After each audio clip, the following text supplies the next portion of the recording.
Hakadosh, Boker or Masechet Ketubot Daf Amud Aleph 106A1. Yesterday we finished by the two dots, which was basically the entire balagan, if you want to call it, between Rav Anan and Rav Nachman. Because if you remember, Rav Anan, he disqualified himself as being as a dayan because he didn't want to receive the shochad, that they tried even giving him bribery. And then what happened was, once he disqualified himself, he sent them to Rav Nachman. Now, we told Rav Nachman that he's disqualified, so Rav Nachman thought that they were family members. So therefore, he went and he said, 1 second, I've got Yitomim in front of me, and I've got family members of the rabbi in front of me, Rav Anan. So therefore, Kvod Torah, right, is better than the Yitomim, and therefore he went and he put the Yitomim on the side, and he gave Kvod Torah. Now, the other person, which is the Baldin against this guy, he went and he said, what happened? Rav Nachman just gave this guy kavod like that. He kept quiet. He wasn't able to say anything. He became stunned. So what happened?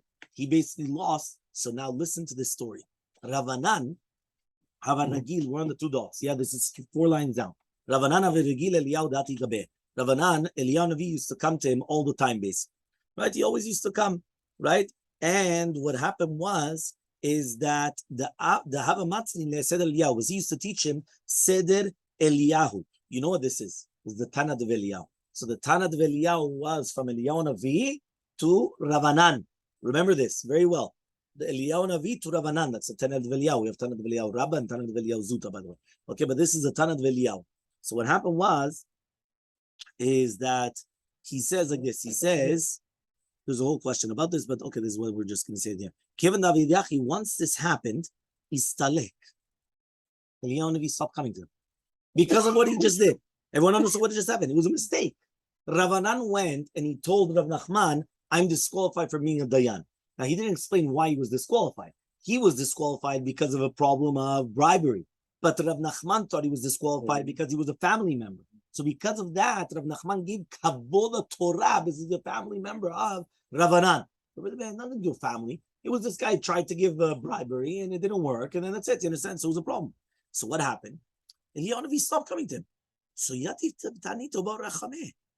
went, he started doing Tanit, and he started asking, right? He started asking.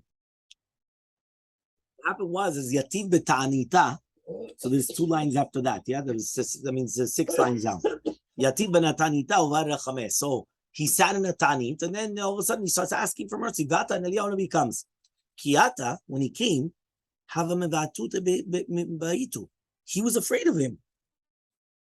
Yeah, because basically he came to him as like a malach.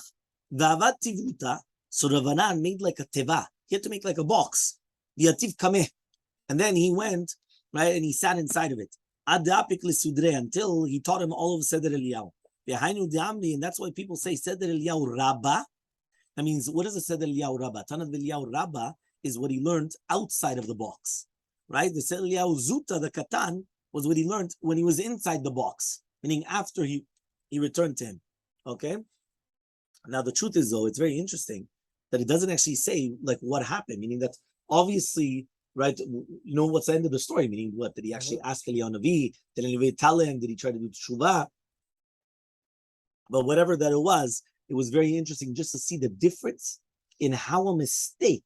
Because again, this wasn't a bechavana. He went and it was a mistake, but the mistake that he did costed him Eliyahu Navi, basically, like mamash, like look at what it is, the power of what it is. Okay, fine.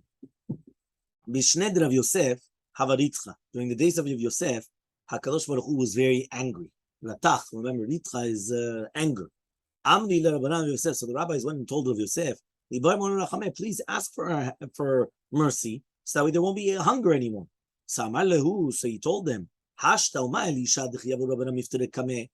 Elisha Navi, that the rabbis used to come and they used to leave the Beit HaMidrash, they used to still stay behind, right? 2,200 Talmidim, which were still there, and still be the Ritcha. He still didn't ask for mercy during the time of Ritcha. So what? We don't have as many students. So what? We're going to start asking for mercy? Meaning, if Elisha Navi didn't ask for mercy, we're going to ask for mercy. So says the Gemara, how do you know that was the amount of people that stayed behind? You paid attention how many he said. He said, 2,200. How do you know there were 2,200 people there? So it says in the Pasuk, what am I going to give in front of 100 people? What does it mean lifnei me'aish? If you're going to tell me now that the covenant is kulam, which means that all the 22, right, lechamim, they're going to give it in front of 100 people. 22 breads for 100 people is a lot of people. Is a lot of bread. We're not talking about nowadays. I know that the chef and Hakadosh Baruch Hu should continue, obviously, right? But you know that obviously, ela dechol chad vechad, but rather each one of the 22 lechamim was in front of 100 people. So one lechem was for 100 people, right? Nowadays, I know that each person gets a lechem, you understand? But we're talking about not even one in front of 22, one in front of 100, okay? And there were 22 lechamim.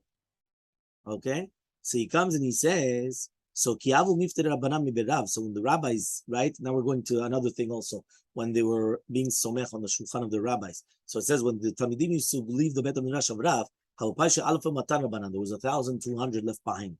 Miber Ravuna, right from Ravuna was 800. So again, these are just like all the different rabbis that they were being supported by the yeshiva, right? So whether it's going to be 800, 1,200, right? Okay, fine. Ravuna, he used to be Doresh with 13 miturgamim that used to come and listen to the Dirasha and to be mashmiya to the Rabbim. Okay? That means he had so many Talmidim that he had to have 13 miturgamim in different places in order that he should hear the Dirasha. Imagine, you know what it is? Which means that he had so many students that he needed to have 13 Turgamim, 13 translators. So he would give over the Dirasha, 13 of them, and then each one would split up in order to come and give the shiur over to the other people. So when they used to get up from the yeshiva Ravuna, the nafzi glamayhu, they used to come and move their suits because of all the avak, because of all the dust and everything. It used to have so much avak, it used to cover the entire like orachama. Because it was like so much dust. And they used to say in the West, they got up. That means the Talmidim came and they got up from the Bet Midrash of Ravuna Bavli. When they used to get up from the yeshiva of Rabbi and of Yosef, there were 400. And that's why they used to call themselves Yitomim, Yatme. Why? Because basically, look what they were nothing. Right? Meaning, in the olden days, it used to be 800, 1,200, and now they're 400. They were saying they're Yitomim, they're nothing.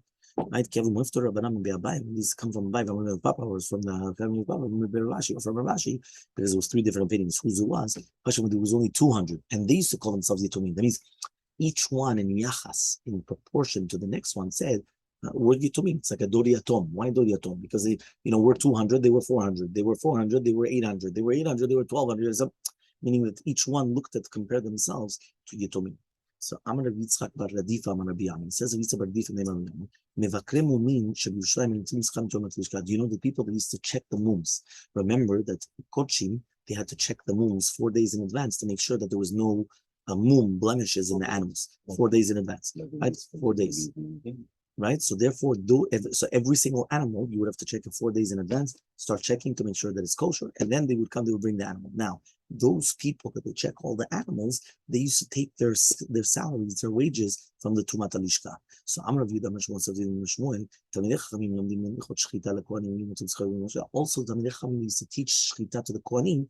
Also, used to take the rewards from Tumat Alishka. So now remember, all these the 4 days. By the way, that's the reason why the Ashkenazim do 4 days of selichot minimum, because just like an animal, you have to check it 4 days before doing a korban. So too, like we're the korbanot right before the Rosh Hashanah, and therefore we check ourselves. Right? Now the Gemara says, so that means also Talmidei Chachamim used to teach Hilchot Shchita. The Kohanim also used to take their wages from Tumat Lishka. Rav says Talmidei Chachamim lomdim Hilchot Kmitza leKohanim. Also the Talmidei Chachamim used to teach Kmitza to the Kohanim, which was, remember, like this, the Kmitza. Also used to take their schar from Tumat Lishka. Amar Rabbi Chanan Rabbi Yochanan, Magieh Sfarim shebYerushalayim. Also the Magieh Sfarim. When you used to take a Sefer Torah, you would have to do Haggah. Haggah means you look over it to make sure there's no mistakes. Also, they used to take schar from Tumat Lishka. Amar Rav Nachman and Rav, Tzad Nachman and Rav, Nashim or Goba Parochet. Women that they're coming and they're sewing in the Parochet. They're going to take their reward from Tumat Lishka. And I'm going to tell you, from Parochet Tachat Binyan Asiyot, because the Parochet is made instead of the Binyan. of the Bet HaMikdash. To pay them, to not go and take from the. So we're going to ask the following question: the women that they're doing the parochot. Remember, all these parochot, all these things, you have to sew them. So the women which are doing that, ubet garmu or bet garmu al maselechem apanim, ubet avtinas al maseh ketoret. Right? There's a stira to Rav Nachman. Why? Because here Rav Nachman comes and he says, Nashim or go parochet not lot schara mitrumat alishka, but he himself says from kodshe bedek habayit, not from the trumat alishka. Here it's Mefurash coming and saying, right, is that it's what's it called? It's Trumat Alishka, not Kodshe Bedek Habayit. So answers the Gemara, Hatam Bedebave. There in the Braita, we're talking about the Parochet, which was opposite for the Tzniut, and it's not for the Binyan. So therefore, the women that are doing that, they take it from the Trumat Alishka. Rav Nachman was talking about the Parochot, which are done Tachat Binyan. So if it's Kodshe Bedek Habayit, remember, Kodshe Bedek Habayit is basically for uphold or upkeep. I don't know what it's not renovations, but basically it's more of like it's like day to day Keeping up. Yeah, but I forgot there's a better word for it. Maintenance.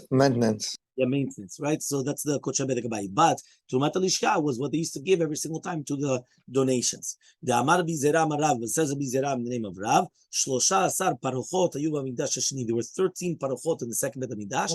Shiva Keneged Shiva She'arim, 7 Keneged the 7 Azarot. Hechal Pitcho Shel Hechal, one of them for the Hechal, one of them Pitcho Shel Ulam. Right, Shnaim B'David, 2 of them to differentiate between the Hechal and the Kodesh HaKodashim.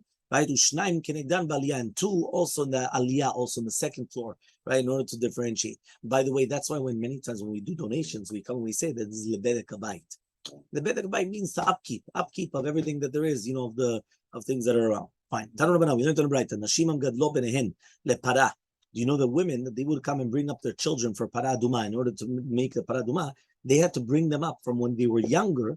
They would have to make sure that they were 100% pure without any problems. So they used to also take their schar from Tumat Alishka. Okay, but basically they had to go live in a certain place, make sure that there's no Tumat, so on and so forth. So, right, and then it says, Abba Shaul says, Nashimi Karot Shav Yerushalayim. Even the rich women of Yerushalayim, Hayuzanototan Farnasotodan. No, it wasn't that they used to get it from Tumat Alishka. The rich women in Yerushalayim used to come and give them, whether it's clothing and food and everything, to these women that they used to bring up their children, because it was a sacrifice. Basically, they couldn't live in the regular city. They couldn't live. They mamash had to live like out there, just to make sure that there's not going to be any tuma, right? In order that the children should be pure from the beginning, in order to do the paraduma. So Ravuna comes and he asks from Rav, 106b. Klei sharet. We're talking about the klei sharet. Klei sharet are the utensils which are used, for example, in the mizbeach hachitzon, in the outer utensil, which is a binyan of avanim. Can you make it from bedek habayit? Right? Do you say that it's Tzorech Mizbeach, and therefore it comes from the Kodshe Bedek Habayit, which is for the Binyan Bet HaMikdash, or Tzorech Kubaninu, or maybe it's for the Korbanot, and therefore it comes from the Tumat Lishka. Which means one more time, anything to do with the building is Bedek Habayit. Anything to do with Korbanot is Tumat Lishka. So he says over here, right, or Tzorech Kubaninu, and therefore you're going to bring it from the Tumat Lishka. So Elmaleh, so he comes and he tells him, En Na'asin. Yeah, he comes and he says, "En na'asin ela mitrumat alishka." They are only going to be made from trumat alishka, not from kodshe bedek habayit. So 8 ways. So they're going to come and they're going to ask the following question: So you see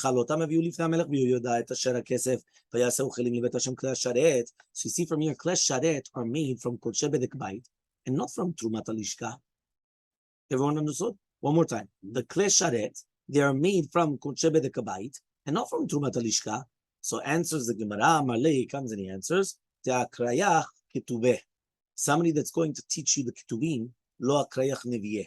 The one that taught you ketubim, which is scriptures, did not teach you prophets. Why? It says in Melachim, ach lo ye'aseh bet Hashem sipot. They cannot make the kelim. Kol kli zahav, kli chesef, min hakesef muvad Hashem, ki lo oseh melacha yitnud. Which you see the kesef was made for the Bet HaMikdash, was not for the kli sharet. So says the Gemara, if so, this you have a stira in the psukim. One more time. In the ketuvim, which is in Divrei Yamim, it's written, they made the kelim. So you see from here that it was made from the kodshe bedek habayit, not from trumat alishka. But in Nevi'im, it's written that it was done from the bedek habayit, not from the kli hasharet. So what's going on? So answers the Gemara, like that's not a question. Kan shegavu ve'otiru, In the first pasuk, we're talking about there was money for the Bedek Bayit, and there was extra. So since there was extra after the renovations and the repairs and maintenance and upkeep and everything else, right, and FPL bills and everything else. So again, we didn't have FPL, but that was just a joke. Okay? So he says, so since it was leftovers, so therefore they were able to use Kli Sharet. However, here in this case, Gavu V'lo Atiru, they collected money for Bedek Bayit, and there was nothing left over. So since there was nothing left over, so obviously they couldn't make any Kli Sharet. So says the Gemara, one second, even if you did collect and there's leftovers, what's the big deal? How are you allowed to make Kli Sharet then? So Elmaleh Rabbi Avu says Rabbi Avu, Lev Betin Matznim Alehem, right? The Lev Betin, they come and they make a Tanai, which means basically the Betin, they could come and they can make a condition if you're going to give a certain money for donation. And now all of a sudden, they needed it for a certain donation. So if they needed it, they needed it. But if they didn't need it for that type of a donation, so therefore they will be permitted to switch it to use it to Kli Sharet, which means that the Betin have a power, right, in order to come and to switch, right, when they need. And the truth is that's what usually happens in the majority of tzedakot, right? Also the same thing, which means that they have money set aside for a certain thing. If they have extra or whatever it is, they'll use it for a different cause, right? There'll be something else as well. So Tanat V'Bishman, so we learned in the Karmi V'Bishman, Kli Sharet by Mitrumat Alishka, the Kli Sharet are coming from Trumat Alishka, Shtema but says in Basuk the Shara Kesef, the rest of the money, Ezu Kesef Shoshav, which Kesef has Shidaim, Shidaim means leftover, Heavy Omer, I'm going to say it's Trumat Alishka. Why? The Kesef of the Kupot, sometimes they have leftovers. So says the Gemara, Ve'ima Shiram Gupayu. Maybe we're talking about the Kli Sharet themselves, which were made for themselves, right? Shidaim, and not from Trumat Alishka. This is Shara Kesef. So says the Gemara, like Rabbi says, Ha'olah. What does that mean, Ha'olah? Because it says in the pasuk, Ha'olah, with the hair yidiyah. Why does it say Ha'olah? He could have just said Olah, right? So he says, Olah Rishona. The first Olah is Olah Tamid Shel Boker, Olah Taboker, right? Olah Taboker Shel Olah Tamid, right? So Olah Tamid Shel Boker. Hachanami. So to here, when it says HaKesef, the money, it's mashma the Kesef Rishon, the first money which was donated and not leftovers. Because the fact that you use the Heya Yediyah, the right, the money, or the korban, so therefore it's the one which is known. So Meitvei, we're going to ask the following question. Haketoret v'chol korbanot tzibur ba'im mitrumat halishka, mizbach hazahav ve'levona u'kesher b'mimot hanesachim, mizbach ha'olah al leshachot, v'azaro ba'im mikosher bedek bayit, chutz l'kumat hazara ba'im mishir leshachot. So one second, the question is as follows. It's written that the ketoret and all the korbanot tzibur, for example, the tamids, Musafim, all the korbanot tzibur, where do they come from? Trumat Alishka. So this is perfect until now. But again, any korbanot, they come from Trumat Alishka. Chazak Baruch. Mizbach HaZahav, the golden Mizbeach. Which one is the golden Mizbeach? The one which is inside. Right? Why is it inside? Because it's inside of the Hechal. It's connected to the, so there, it's not connected to the ground. So therefore, it's considered like a keli. Okay? Because you can move it. It's movable. Right? Ulevona.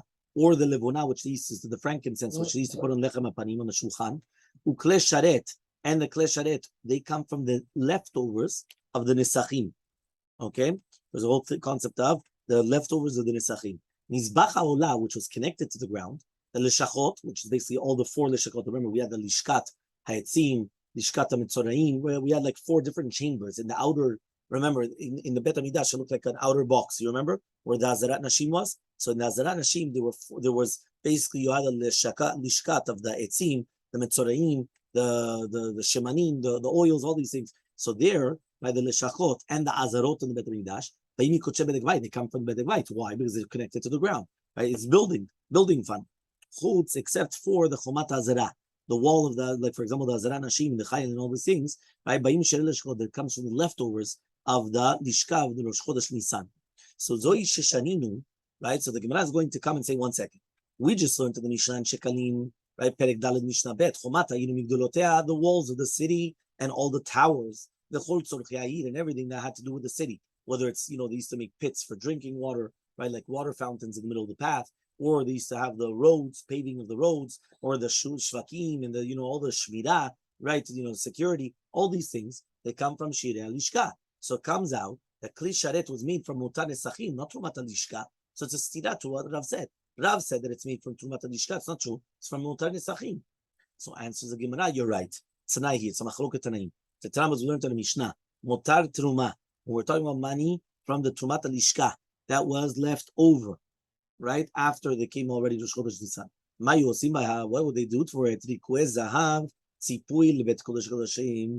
the rikuet zahav, which are the tasim of zahav, like golden plates, they used to make as a tzipui, right, for the walls of the Bet Kodesh Kodashim. That means they used to come and they have the walls, and then on the walls they used to put golden plates, right, on the walls of the Kodesh Kodashim. So he says, Rabbi Shmuel says, motar perot, right, the revach that used to come from the Hekdesh, from selling fruits, right? That means they used to come, and the Gemara is going to say, why would they sell fruits? But basically, they used to sell fruits, so that would be used for Ketz HaMizbeach. Remember, Ketz HaMizbeach is that whenever the Mizbeach was empty and nobody's bringing korbanot, so obviously, Shalosh Regalim, there's not a time to breathe. But let's say, for example, in the middle of the summer, there's nothing cooking. So you need something cooking on the Mizbeach. It's a Genai for the Mizbeach that there's nothing doing, right? The entire day, just like hours, just so therefore they used to bring korbanot called Ketz HaMizbeach.